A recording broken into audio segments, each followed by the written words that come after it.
Mercury will be in retrograde from July 18th through August 11th. Now, this retrograde this time around, okay, is not going to feel as harsh as the last retrograde in Pisces. However, we are in heavy retrograde energy, so I'm sure, we all probably will get some energy confused with Mercury. The retrograde that is going to kick us in the butt will actually be Saturn retrograde, which is also happening right now as Mercury is in retrograde. Okay, hooray, hooray.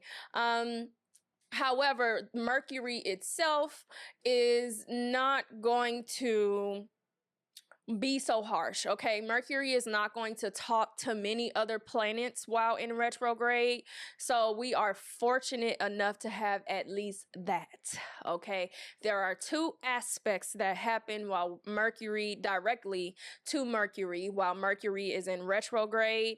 Okay, there's a conjunction with the sun. All right. And then at the beginning of the retrograde, there is sextile energy to Venus. Okay. So it's not, it's not any terrible aspects or things that, not square energy, right? There's no square energy to this retrograde. It's just sextile, which is opportunities that will present themselves. That's not good or bad. It's just opportunities, period. And then a conjunction is working together with the sun. The sun is coming in, and shining a light on Mercury, and we got to figure out what that is. Okay, so there's really only two aspects that we really need to worry about in Mercury retrograde. Hooray! Now, Mercury retrograde is going to bring opportunities, right? Because every retrograde has its purpose, okay? So this retrograde, Mercury being in Leo, is going to bring opportunities to kind of refine your creative activities or the things that you do, the things that you take pride in, how you think about things. This could be how you perceive things, like how your mind can be a bit dramatic, or how your mind can be creative, how you can refine that energy. Okay, it can be around how you've shown up to communication or how your logic is processed, based in ego and pride. Opportunities to kind of reflect, restructure, or repair energy as it relates to how you communicate, and the pride that you communicate in, the ego that you communicate in. Okay, this will bring opportunities for us to reflect on, repair, restructure, energy around us showing up as if we know everything, right? We have all the answers. We just know, because Leo energy, my pride, my ego, I just know. I'm wrong, though. You're wrong. What are you talking about? You're wrong. I'm right. It's opportunities for you to kind of take a step back and change your perspective. Okay, so this is the energy of Mercury retrograde in Leo. Okay, those Leo attributes, which is pride, ego, charisma, creativity, drama. All right, and how your mind is processing based on those attributes, right? That is what's coming back to us in retrograde.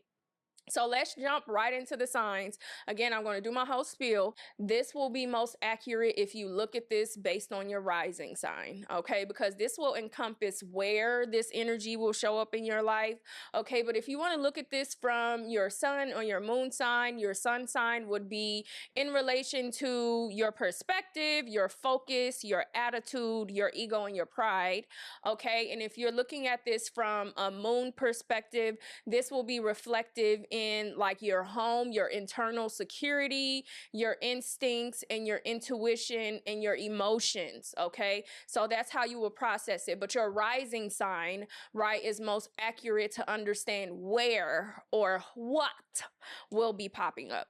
Okay, so let's jump right into it. All right, Gemini. So Mercury is going to be in retrograde in your third house of Leo. Okay, so Gemini, the third house is ruled by Gemini. Okay, so in general, it is in the realm of Leo for you, but it is ruled by Gemini and it is ruled by Mercury. So Mercury will be in its natural home. Okay, the third house of mind, because Mercury rules over mind. However, it is in the realm of Leo. Okay, so there's juicy, fat, heavy emphasis on your mind, your communication, your perspective, how it is that you think, how it is that you communicate, how it is that you process data. Okay, heavy emphasis on that. And then also how your pride and your ego, or how your creativity or your courage plays a part, and how you process information. That's what Mercury retrograde is going to be bringing for you, Gemini. And Mercury retrograde is not going to be too rough or tough. The rough and tough energy is coming from Saturn in retrograde, okay? Mercury only has two aspects. It's only going to talk to two different stars / planets, okay? So it's a short 3 weeks. Amen. It's a short 3 weeks, but nonetheless, there are a couple things here that do happen that will bubble up some energy, but it's light work as compared to what Saturn is doing. All right. And those are going to be the next set of videos that are going to drop. Okay. Because Saturn is a mouthful. It's going to take me a long time to record those videos. All right. So now, Mercury in retrograde in your third house, which is ruled by Gemini, which is ruled by Mercury. Okay, so there's an emphasis here on your curiosity. There's an emphasis here on your communication. Retrograde, no matter the planet, brings back opportunities for us to restructure, repair, or reflect on energy from the past, something that already has happened. We likely will not be in alignment with what it is that we were supposed to be doing in the first place. Hence why the energy is coming back in for us to reevaluate all the re's for retrograde. Okay, re. So on July 18th, okay, Mercury is going to hit a sextile with Venus. Venus and Mercury are going to have a conversation, and Venus is going to lob something over to Mercury, okay, and Mercury is going to look at it and be like, all right, this is an opportunity, you know, for them to work on something as it relates to their mind, okay? So Venus in that first house of Gemini, right? And that first house of Gemini is also important, right? Because Mercury and the Sun had a conjunction in that first house earlier this year, which we will talk about next. But there's information here that Venus is collecting after that conjunction between Mercury and the Sun that will then happen again on the 31st. Okay, so Venus is collecting information in this first house, and this first house of Gemini is your curious nature, right? This is your imagination, how imaginative you are, how curious you are, how flexible you are as it relates to your focus or your perspective or your attitude. This could also be related to siblings as well, because this is heavy, juicy emphasis on Gemini energy, with Gemini in that first house, with Mercury ruling Gemini, with the third house, which Mercury rules because Gemini rules the third house. There's heavy emphasis, heavy emphasis, Gemini, on that mind and your curious nature, or your flexibility, or your imagination, or this could be like your shallowness if we're talking about, you know, the lower vibrating energy, or like your imbalance, or you not being able to stick to one particular thought, right? So there's an emphasis here, Venus being in that first house, and Venus is the ruler of love, beauty, art, abundance, and creativity. So Venus being in that first house, right, which is the house of self, this is you, right? This is where your ascending sign is.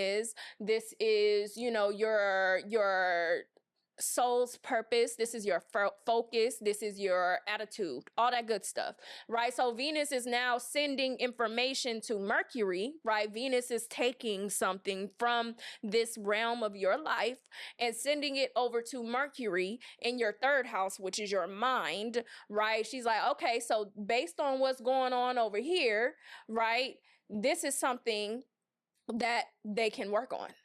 All right. This is an opportunity that they can work on, and Mercury is going to take that.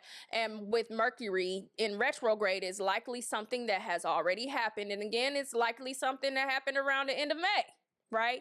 As the Sun and Mercury were coming across one another in Gemini at the end of May, right? And now Venus is, you know, near that, and Venus is like, okay, looking at what has happened, looking around the scene, and she's like, all right, Mercury, hold on, I know you done moved on, but wait a minute, let's tie this energy into what you're working on right now, right? And what Mercury is working on right now is your mind. So there's a lot of change in perspective. This is a very internal thing, right? This is yourself, this is your mind. Okay, so now the last aspect that we have is this conjunction on the 31st. Okay, so we have a conjunction in the third house where Mercury is in retrograde, and Mercury is going to backtrack right into the sun, right? And as I said before, the sun and Mercury already had a conversation at the end of May in that first house of Gemini.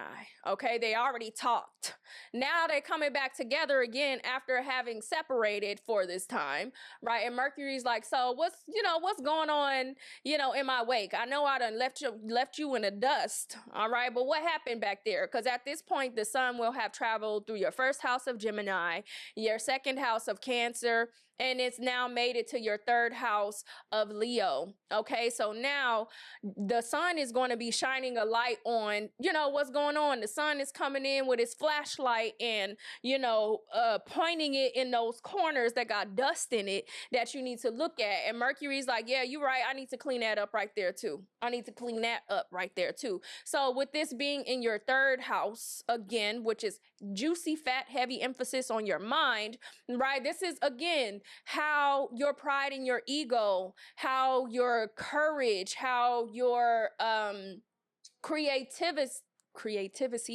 creativity, right, plays or impacts your perspective or how you communicate, right? So these are opportunities. And again, for everybody, this is going to be different because we have so many placements and they all still talk to one another.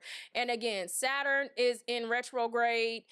Neptune is in retrograde. Pluto is in retrograde. We already got a whole lot of stuff going on. All right. Mercury is just going to send a little whisper signal to us that, hey, there's something here about your perspective and how you operate, likely in your pride and your ego, that you could probably fix a little bit while you at it, while you straightening up this house, right?